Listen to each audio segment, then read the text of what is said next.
Episode के and से इस एपिसोड का प्रारंभ करते हुए मैं बताता हूँ कि जैसे ट्यामिंग ने उससे बोला था कि भैया क्या तेरी लुल्ली टूटी हुई है कि मेरे ऊपर है वो ऐसे अटैक करे जा रहा है। ट्यामिंग होता है वो समझ जाता है कि वो बंदा अभी शॉक में है, वो चला गया होता है, इसी वजह से वो उसे अपॉर्चुनिटी समझ के उसके ऊपर है वो सीधा ये वो अटैक कर देता है। और अभी तक जिस ट्यामिंग के अटैक है उसके ऊपर काम नहीं कर रहे होते, एक शॉक के कारण उसके अटैक होते हैं वो फुल्ली थ्रो है वो हो रहे होते हैं। ली होता है वो अपने आप को संभालता है क्योंकि यहाँ पे अपना मन खोना है, यानी बहुत ज्यादा बड़ी सिचुएशन में वो पड़ जाना है क्योंकि ये बहुत ज्यादा बुरे हालात हो सकते हैं। ली होता है वो बोलने लगता है कि अगर तुम मरने ही वाले हो तो अगर मैं तुम्हें अपना सीक्रेट है वो बता देता हूँ तो इससे कोई भी प्रॉब्लम है वो नहीं होगी। वैसे भी यार कल के जाने वाले को आज कौन ही रोकेगा। इसी के साथ वो बोलता है कि मैं तुम्हें वो सब कुछ है वो बताने के लिए ये वो तैयार हूँ। ली होता है वो बताने लगता है कि वो जिस टेक्निक को यूज करता है उसका नाम होता है प्योर सॉल्ट स्वॉर्ड टेक्निक। वो बताता है कि इस टेक्निक के अंदर बहुत ज़्यादा कांड है वो होते हैं क्योंकि ये एंशियंट है वो टेक्निक है। पहले के ज़माने में जब लोग है वो अपनी कार्यक्रम है वो करते थे, मतलब अपनी प्रैक्टिस करते थे और जो अप्सराएं उन्हें भ्रमित ना करते, इस कारणवश वो इस टेक्निक का इस्तेमाल करते थे जो कि तुम्हारे उठ पटांग थॉट को है वो कंट्रोल में रखती है। वैसे इस टेक्निक की ज़रूरत तो मेरे लॉन्डो और मुझे बहुत ज़्यादा है। इसी के साथ वो अपनी बहुत ज़्यादा अच्छी सी टेक्निक को भी है वो क्रिएट है वो करने लगता है। लाइक उसे 1000 शॉट ही है वो बोल लो तो कोई फर्क है वो नहीं पड़ेगा। बताने लगता है कि इसी वजह से मैं अगर डुअल कल्टीवेशन जिंदगी में अगर किसी लड़की के साथ है वो कर भी लेता हूँ तो भैया अपने की ऊपर की टिकट है वो कब की तय वो हो गई, अपने सीधा जाएंगे दर्शन करके आएंगे वापस आएंगे हिलाई के सो जाएंगे। इसी के साथ वो उसके ऊपर अपनी प्योर सोल स्वॉर्ड टेक्निक है वो कर देता है जो कि होती है स्वॉर्ड फॉर जो भी वो रेनफॉल वाली टेक्निक होती है। सॉरी वो समराइज में थोड़ी प्रॉब्लम हो गई।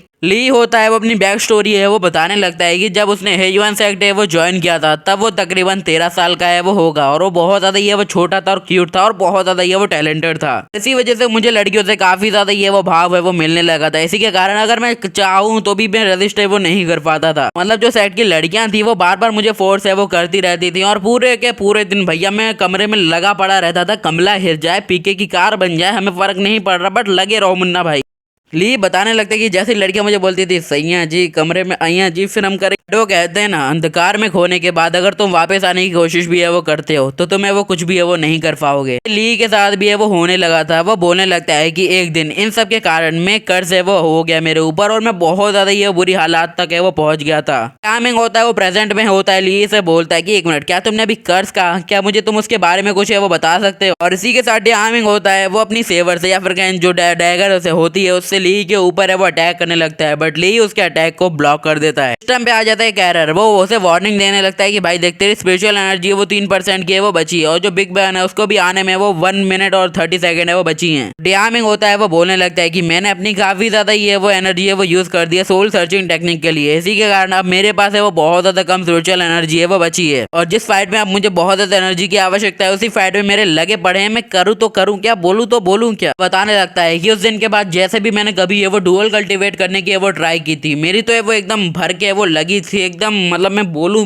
क्या बोलूं यार तुम्हें भाई, यार दुख मेरा अलग है तुमसे। तुम करो घपा घप हम करेंगे झपा झप। इसी के साथ उसके ऊपर अपनी pure soul sword technique crescent spoon है वो उपयोग है वो कर देता है जिससे टाइमिंग के ऊपर भारी डैमेज है वो पड़ता है। टाइमिंग होता है वो पूरा ब्लीडिंग से ये वो भर जाता है, उसके ऊपर से खून खून हो जाता है इसकी में का। ये होता है वो बताने लगता है कि उस दिन के बाद से जब मेरे पास करने का कुछ नहीं था, जबकि मैं अपने कार्यक्रम को अंजाम नहीं दे सकता, इसी कारण से मैंने प्लेजर पवेलियन को है वो ज्वाइन किया। उसके बाद मैंने अपना पूरा वक्त है वो अपनी कल्टीवेशन में वो बिता दिया, अपनी पूरी कल्टीवेशन अपनी स्वॉर्ड स्किल को इम्प्रूव करने में वो लगा दिया। जो में पता ही होगा कि एक चीज का अगर इफेक्ट होता है तो साइड इफेक्ट भी जरूर होता है। अब सिस्टम होता है उसे 1000 कल्टीवेशन मेथड के बारे में वो बताने लगता है। तो यार इसके अंदर होता है कि तुम्हें बिना रुके है वो पूरे दिन है वो घपाघप करते जाना है। देखो कोई साइड इफेक्ट होगा या नहीं होगा वो तो बाद में देखा जाएगा। अगर तुम ये 10,000 बार है वो कर लेते हो तो तुम्हारी जो अचीवमेंट होगी जो तुम्हारी पावर होगी वो इस तरीके से सर चढ़ के बोलेगी क्या ही बताओ, एकदम मजा आ जाएगा। और इससे हमारे टाइमिंग पर सिस्टम में सब कुछ एबिलिटीज के कारण उसके ऊपर कोई साइड इफेक्ट है वो नहीं बनता है। ली होता है वो अपने चेहरे पे हाथ रखता है और हंसते हुए वो बोलने लगता है कि तुम्हें सुन के बहुत ज्यादा फनी लग रहा होगा कि हेजुआन सेट का एक बंदा वो डुअल कल्टीवेशन है वो नहीं कर सकता, जबकि मेन काम यही है सेट का।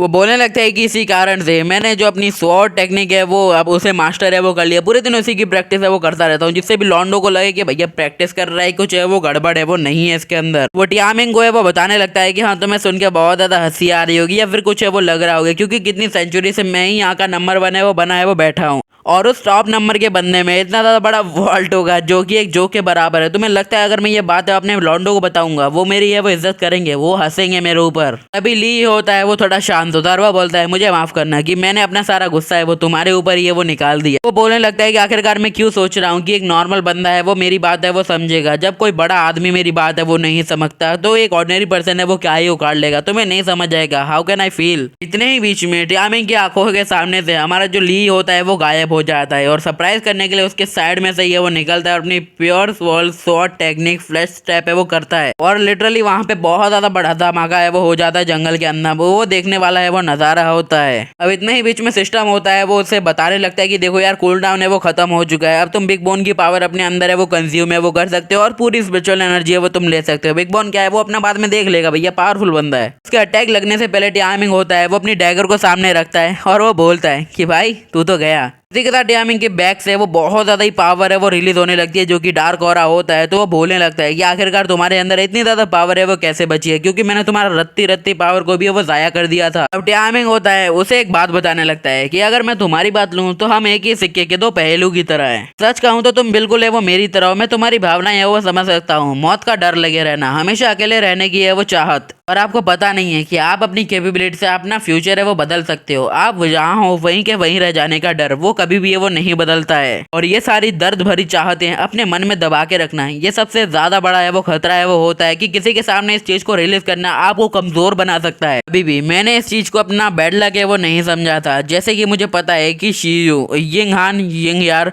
और बाकी की जो भी मेरी लौंडियां हैं वो मुझे कितना ज्यादा है वो पसंद करती थी। Literally they give me love. मैं जो सच में चाहता था कि वो मुझे मिले वो मुझे मिला था, बट कुछ ही क्षणों के अंदर मुझसे वो छीन लिया गया। तुम बताओ कि तुम्हारी एक्सपर्टीज है वो क्या है। तुम अपने दर्द को एक ही बार में लेके है वो घूम रहे हो और तुम्हें पता भी नहीं है उसे कैसे यूज किया जाए। इसी के साथ टियामिंग की पावर होती है वो कोई हद तक है वो बहुत ज्यादा है वो बढ़ जाती है, तो ली होता है वो उससे पीछे वो हट जाता है। टियामिंग होता है वो बोलने लगता है कि भाई देख, जब तुम्हें पता है कि तुम मरने वाले हो, एक ना एक दिन तुम्हें वो मर ही जाओगे, तुम अपना पूरा एफर्ट है वो अपने लाइफ में वो क्यों नहीं डाल देते जिससे तुम अपनी आगे की सीनरी को एकदम इंजॉय है वो कर सको। वो बोलने लगता है क्या तू वो सेम बंदा है वो नहीं है जिसकी है वो मैं बात कर रहा हूँ। देख जो भी तेरे हाथ में है वो सब तेरे पास है। मैं मानता हूँ कि तेरे से डुअल कल्टीवेशन जो कि मेन सुख होता है उसका अधिकार है वो छीन लिया गया था, बट अब तू वो क्यों नहीं सोचता कि तुम्हें वो पूरी सेंचुरी का सबसे ज्यादा बंदा है वो जो सबसे ज्यादा ये वो जीनियस है, तेरी बहुत ज्यादा है वो इज्जत करते हैं, इस चीज का तू फायदा उठा सकता है, बट तू वो नहीं करना चाहता है जो तेरे लाभ के लिए है।